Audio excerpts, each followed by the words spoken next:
Você pode não perceber, mas uma parte dos seus impostos não vai para a saúde, educação ou segurança.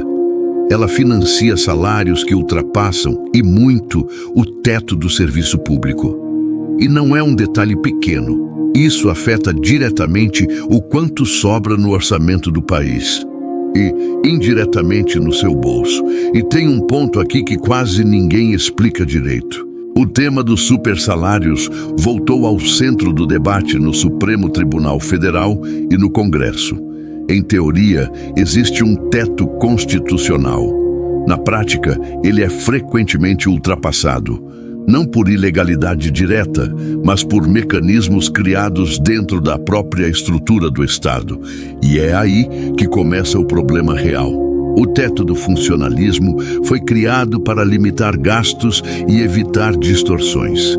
Hoje, ele gira em torno do salário de ministros do STF. Só que, na prática, muitos servidores recebem acima disso. Como? Através dos chamados penduricalhos. E aqui está o primeiro ponto crítico. Esses adicionais mudam completamente o jogo. Esses penduricalhos incluem auxílios, indenizações, bônus retroativos e outras verbas classificadas como não salariais. Por isso, muitas vezes ficam fora do cálculo do teto. Parece técnico, mas o efeito é simples. O limite existe no papel, mas é contornado na prática. E tem um detalhe importante aqui. Isso não acontece de forma isolada. O sistema permite que diferentes benefícios se acumulem. O resultado? Salários que podem dobrar ou até triplicar o teto oficial. E isso cria uma distorção interna no próprio setor público. Existem casos documentados de remunerações mensais acima de R$100 mil.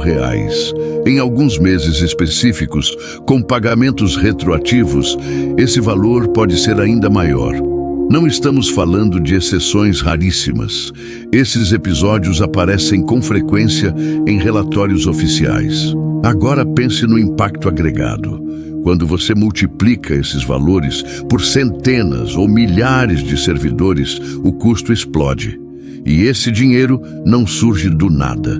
Ele vem do orçamento público, ou seja, dos impostos pagos pela população. E aqui entra um efeito invisível. O orçamento é limitado. Se mais recursos vão para salários elevados, menos sobra para investimento em infraestrutura, saúde ou educação. Não é só sobre quanto alguém ganha, é sobre o que deixa de ser financiado. Esse desvio de prioridade gera um efeito em cadeia. Menos investimento público significa menor crescimento econômico no longo prazo. Isso afeta emprego, renda e até o custo de vida. E tudo começa com uma decisão aparentemente técnica dentro do Estado.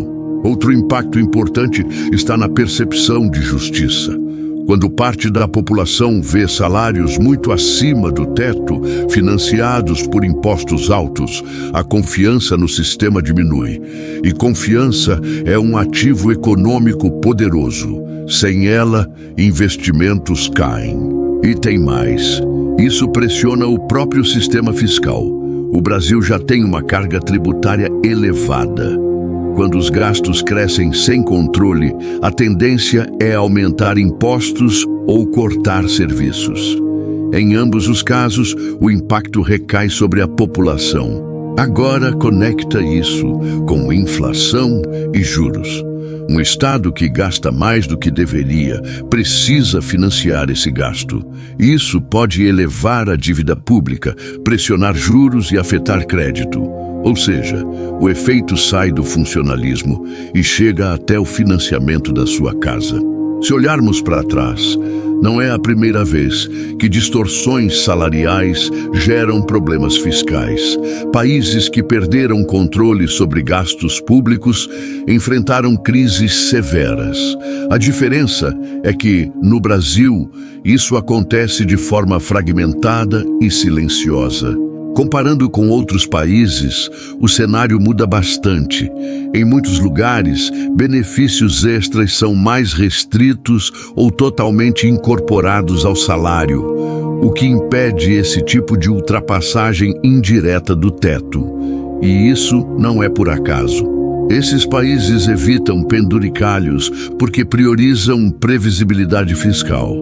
Quando você sabe exatamente quanto paga, consegue planejar melhor.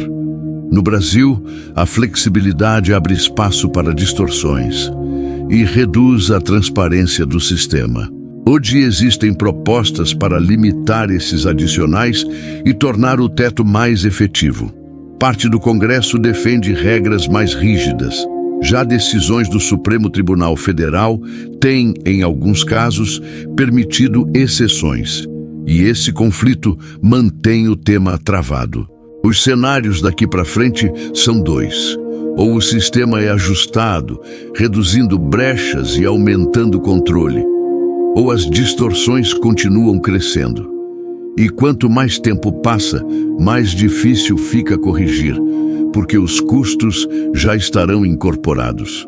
Agora pensa comigo, se o problema não está na falta de regras, mas nas brechas dentro delas, a solução exige mais leis ou mais execução? Se esse tipo de análise te ajuda a entender o que realmente move o seu dinheiro, vale acompanhar os próximos temas, porque o impacto está mais perto do que parece.